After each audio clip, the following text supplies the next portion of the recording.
You will hear a conversation between a senior librarian and a woman interested in working at the library. First, you have some time to look at questions 1 to 7 on pages 109 and 110.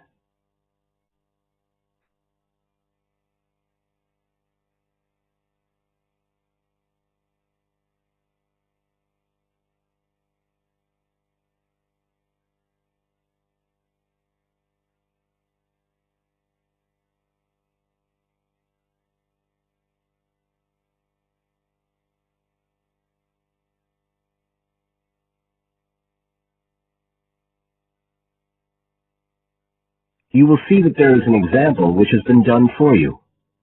On this occasion only, the conversation relating to this will be played first.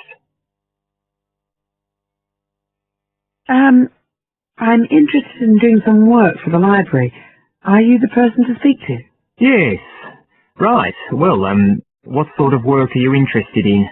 Well, I've just come to live here in Australia. I don't want a full-time job until my children have settled down, but I really need to get out of the house a bit. And I heard you need voluntary workers for various projects? Right. The woman is interested in voluntary work, so C has been circled in the example. Now we shall begin. You should answer the questions as you listen, because you will not hear the recording a second time. Listen carefully and answer questions 1 to 7. I'm interested in doing some work for the library. Are you the person to speak to? Yes. Right. Well, what sort of work are you interested in? Well, I've just come to live here in Australia. I don't want a full-time job until my children have settled down, but I really need to get out of the house a bit. And I heard you need voluntary workers for various projects? Right. But I don't know if I have the right skills. Well, we do provide training. Oh! We always include an orientation to the library, together with emergency procedures. That's fire regulations, emergency exits, first aid so you can cope with accidents or sudden illness. Things like that which are necessary for anyone who's working with the public. Then we give specialist training for particular projects, like using our database system. I do have quite good computer skills, in fact. Oh, great. Is there any sort of dress requirement? Well, all staff have to wear a name badge, so they can be identified if they go outside the staff-only areas. But apart from that, there aren't many regulations. We ask you to sign in and sign out for insurance purposes, but that's all.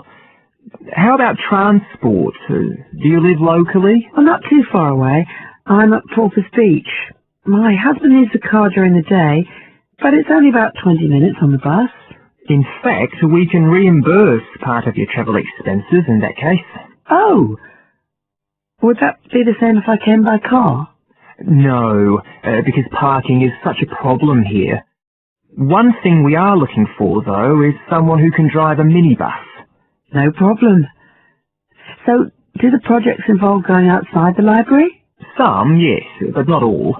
We've just finished one which involves working with photographs taken of the area 50 or 100 years ago. It basically involves what we call encapsulation. Putting them in some sort of covers to keep them safe? Exactly. It's time-consuming work, and we were very grateful to have help with it.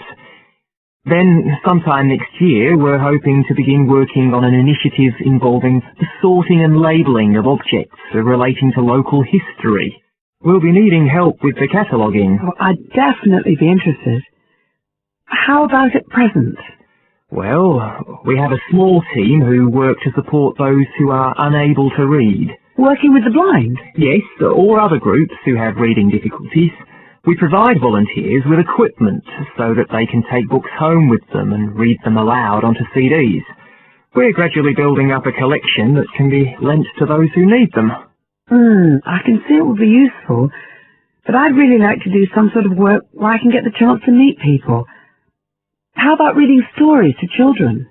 That's done by our regular staff. But we do have another project. It's a very long-established scheme which involves helping those who are unable to have direct access to the library. Oh, I noticed someone with a trolley of books when I was at the hospital last week. That sort of thing. That would have been one of ours, yes. It's one of our most popular services. Lots of people who wouldn't dream of going to the library normally, or when they're at home, borrow a book when the trolley comes round the ward. I can imagine. Yes, I'd definitely be interested in that. Right, so how do I enroll? Well, we do ask all volunteers to commit themselves to a regular period each week. I could probably do 5 or 6 hours. Oh, be careful not to take on too much. But we do need someone for a couple of afternoons, from 2 to 4, so 4 hours altogether. That sounds fine. Before you hear the rest of the conversation, you have some time to look at questions 8 to 10 on page 110.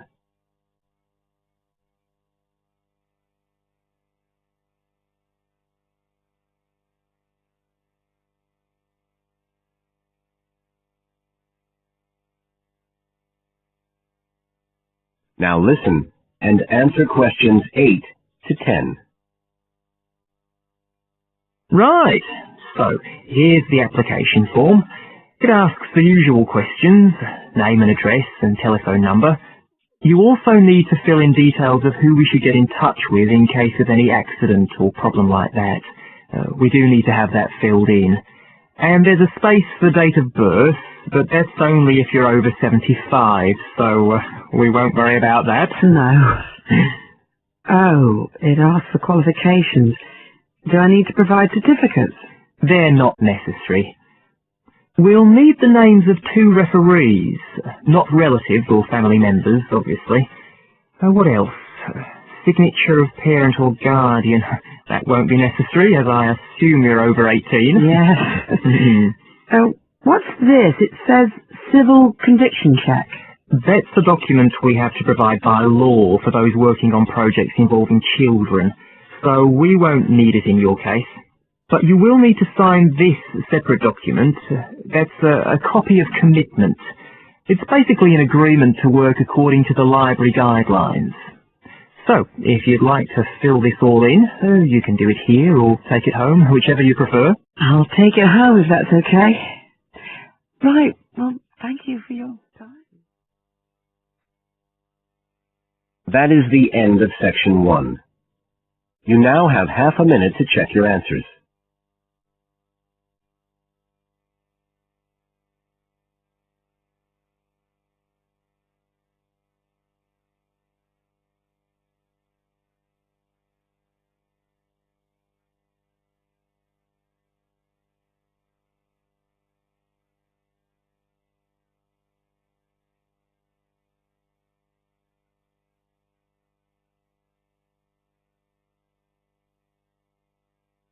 Now turn to section 2 on page 111.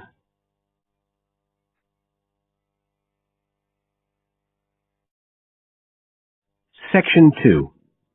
You will hear part of a local radio program about fighting air pollution in Canadian towns.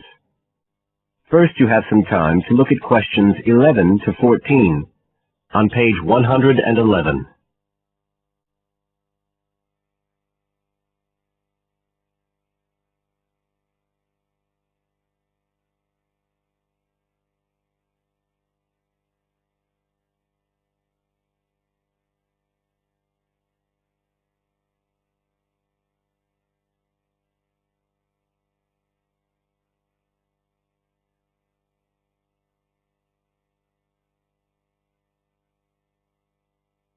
Now listen carefully and answer questions 11 to 14. Good morning, folks, and welcome to the Information Roundup on your own local radio station. This is Larry Knowles talking to you this morning on Tuesday, the 25th of May. And the first item coming up is a reminder to you all out there about Canadian Clean Air Day, which is on June 6th.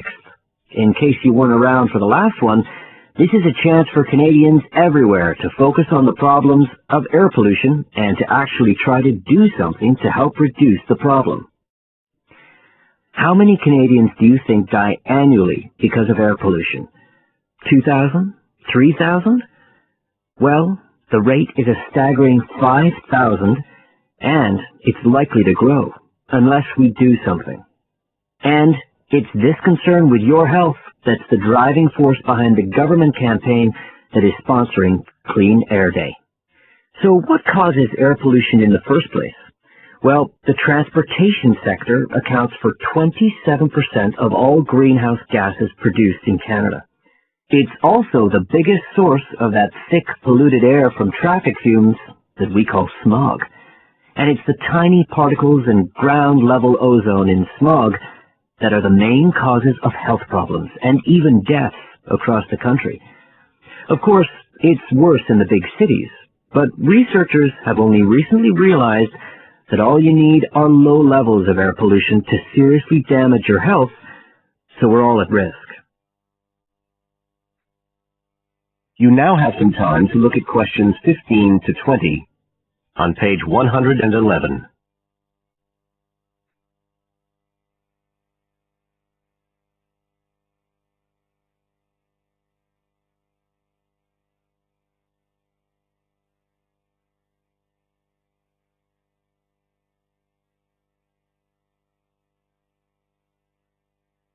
Now listen and answer questions 15 to 20. So, what can we do to fight air pollution? Well, it should be pretty obvious by now that the way we get to and from work every day can have a big impact on the air we breathe. So the easiest action you can take on Clean Air Day is to accept what we call the Commuter Challenge and get to work on foot or by cycling for a change. If you have to use your car, try carpooling and share the drive, or better still, use public transit. If everyone tries this for just one day, you'll be amazed by the difference it can make to the air in our towns and cities. But there's more you can do to improve air quality. For example, you can plant trees. And if you don't have a garden, then you can do your bit in other ways. For instance, did you know that modern, improved wood stoves can reduce wood smoke by as much as 80 to 90%? So you can make a big difference if you upgrade the appliances you use in your home. The government is also working hard on your behalf to clean up our air. Its priority is to reduce the emissions that cause smog, and they have clear plans to get there. Last year, Canada and the United States agreed to reduce emissions on both sides of the border between the two countries, and they plan to reach their targets in the next few years.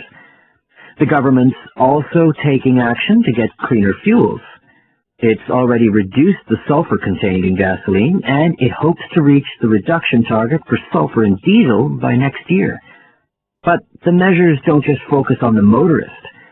The federal government's also working to reduce emissions from power plants and factories right across the provinces. You can find out all about government action and all the plans for Clean Air Day events. That is the end of section 2. You now have half a minute to check your answers.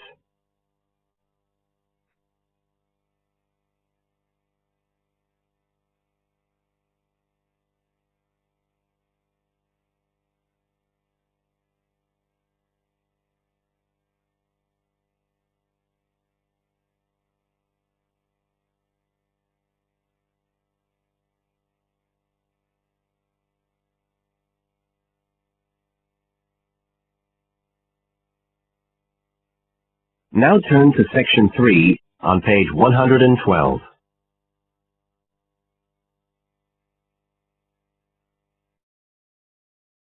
Section 3. You will hear two geography students, Jack and Katie, talking about a field trip to Kenya in Africa. First, you have some time to look at questions 21 to 24 on page 112.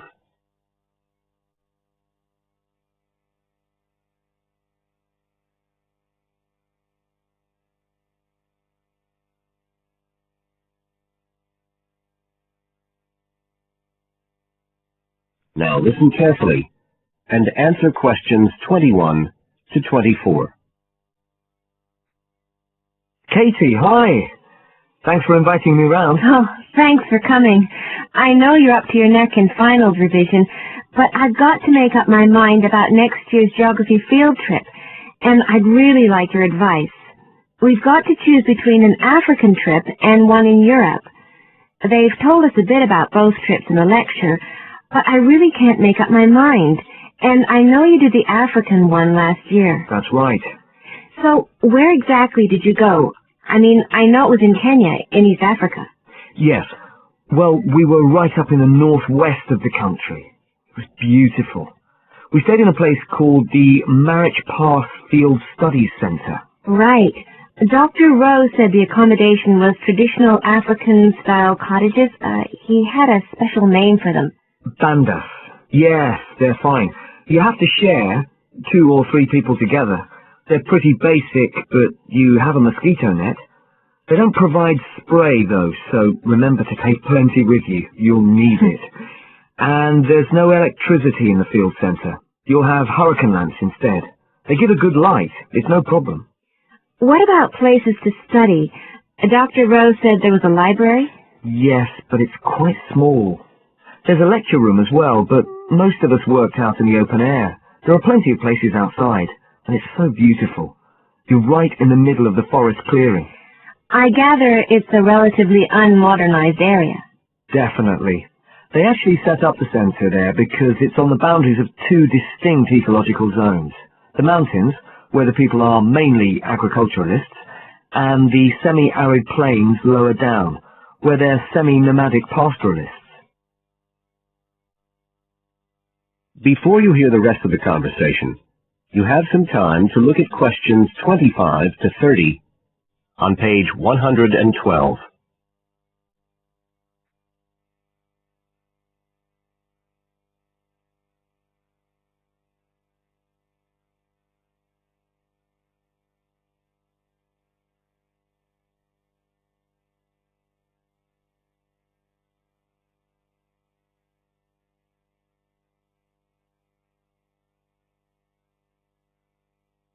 Now listen and answer questions 25 to 30. So, how much chance did you get to meet the local people there? Did you get the chance to do interviews? Yes, though we had to use local interpreters, but that was okay. Then we did field observation, of course, looking at environmental and cultural conditions, and morphological mapping. What's that? Oh, looking at the surface forms of the landscape, the slope elements and so on. What about specific projects? Yes. After the first 2 or 3 days, we spent most of our time on those. We could pretty well do what we wanted, although they all had to relate to issues concerned with development in some way. People did various things. Some were based on social and cultural topics, like the effect of education on the aspirations of young people, and some did more physical process-based studies, looking at things like soil erosion. My group actually looked at issues relating to water, things like sources such as rivers and wells, and quality and so on. It was a good project to work on, but a bit frustrating. We felt we needed a lot more time, really. Right. Dr. Rowe did say something about limiting project scope. Yes, he told us that too at the beginning, and I can see why now. What else? Well, we had some good trips out as part of the course. We went to a market town, a place called Sigor. That was to study distribution. And to look at agricultural production, we went to the Weiwei Valley. That's an important agricultural region. And what about animals? Did you have a chance to go to a national park? Sure. We did a trip on the last day, on the way back to the airport at Nairobi. But actually, there was lots of wildlife at the field center. Vervet monkeys and baboons and lizards. It does sound good. It was excellent, I'd say. In terms of logistics, it was very well run. But it was more than that. I mean, it's not the sort of place I'd ever have got to on my own. And it was a real eye-opener. It got me really interested in development issues and the way other people live. I did find it frustrating at the time that we couldn't get as far as we wanted on the project. But actually, I'm going to follow it up in my dissertation. So it's given me some ideas and data for that as well. So you'd say it was worth the extra money? Definitely. That is the end of section 3. You now have half a minute to check your answers.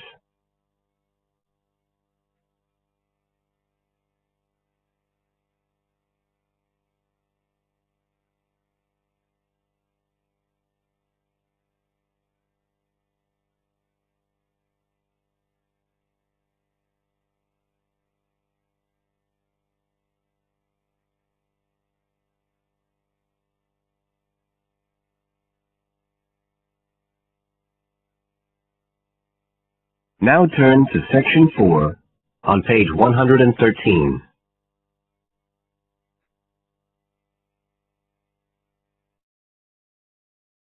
Section 4. You will hear a presentation by a student about a website she has designed for a supermarket.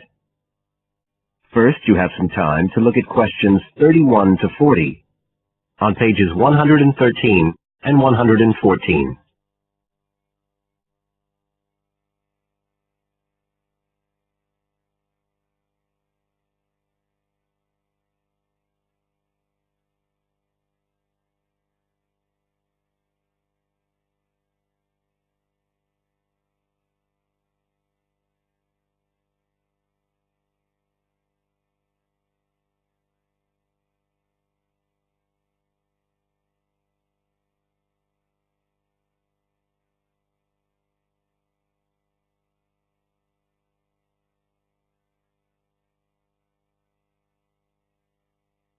Now listen carefully and answer questions 31 to 40. For my website design project, I decided to approach SuperSave supermarkets because I have an evening job at the supermarket, so I already have a slight insight into their organizational goals and workings. The field research for my project was in 2 stages. First, I had an interview with Mr. Dunn, who is in charge of SuperSave's customer care department. I discussed the project with him in order to identify the supermarket's requirements. Mr. Dunn said customers are often unwilling to make a face-to-face complaint when they've experienced difficulties with a product or a member of staff or anything related to the supermarket. So he said a website which allowed members of the public to get in touch with the organization and bring the problem to their attention in a private manner might be very useful, and we agreed that I'd work on this. For the second stage of my research, I devised a questionnaire to put to SuperSave customers. I needed to find out about the customers' experiences of problems together with their attitudes towards making complaints, both directly and indirectly. I used a mixture of closed questions, such as, have you ever experienced a problem at any SuperSave store, and open questions, such as, what would you find helpful about a customer complaint website? I decided to do interviews rather than rely on distribution of the questionnaire, as I felt this was likely to lead to a higher take-up rate. I visited 4 SuperSave stores, 2 in the city centre and 2 in the outskirts, and altogether I interviewed 101 respondents. Then finally, I analysed the results.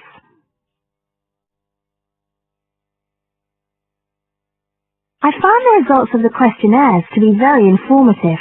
I found that out of the total number of customers investigated, 64% had at some stage encountered a problem in a SuperSave store. Out of these people, the vast majority said that they hadn't reported the problem to any member of staff. They just kept it to themselves. The next thing I tried to find out was why they hadn't complained. Well, about 25% of the people I interviewed said the reason was that they couldn't be bothered, and a slightly smaller percentage said that they didn't have enough time. But 55% said the reason was that they felt intimidated. I finally asked if they would be more likely to complain if they didn't have to do it face-to-face, and nearly everyone I asked said that they would, 95% to be exact. I then set about designing the website to meet these needs.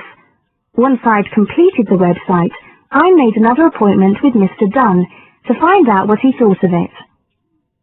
Mr. Dunn said he felt that the pages would benefit his organisation by giving customers a new way of expressing their complaints and by making it easier to collect complaints, identify specific places where service and customer care were not as good as they should be, and act upon them accordingly. SuperSave is already a highly customer-orientated organisation, and he thought our website would be an excellent addition to their customer care effort.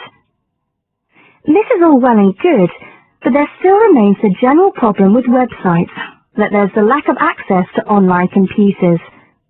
Surprisingly, in my survey, I found that 88% of those interviewed had access to the internet, which I felt was quite high. But this access wasn't always direct. For some people, it was through their children and grandchildren and neighbours and so on, rather than being readily available in their own homes. This could prove to be a major drawback to the site, that it is still better to have it now to get the edge over competitors, however slight, and in the very near future, it is expected that almost everyone will have direct access to the internet. Another thing to consider is that at the moment I can only base our conclusions on data gathered from a tiny fraction of the supermarket's customer base. In order to get a better idea of how the site is doing and to see how well I have met my objectives, the site will need to have been up and running for at least a few months. After this time, it will be possible to see whether or not people are actually using the site and if it's helping to make improvements to their customer service. It would also be interesting to study the effect of the site on staff at the supermarket. Morale could be dented as more complaints come in. Staff may feel they are being unfairly criticised and that there is no need for another way for customers to complain. But also, the site could boost morale by making staff come together to overcome their constructive criticism, and they may gain more job satisfaction by knowing that they are making a difference to the customer. So, overall, I feel my website has met my objectives, but there is scope for improvement and expansion. Are there any questions? That is the end of Section 4. You now have half a minute to check your answers.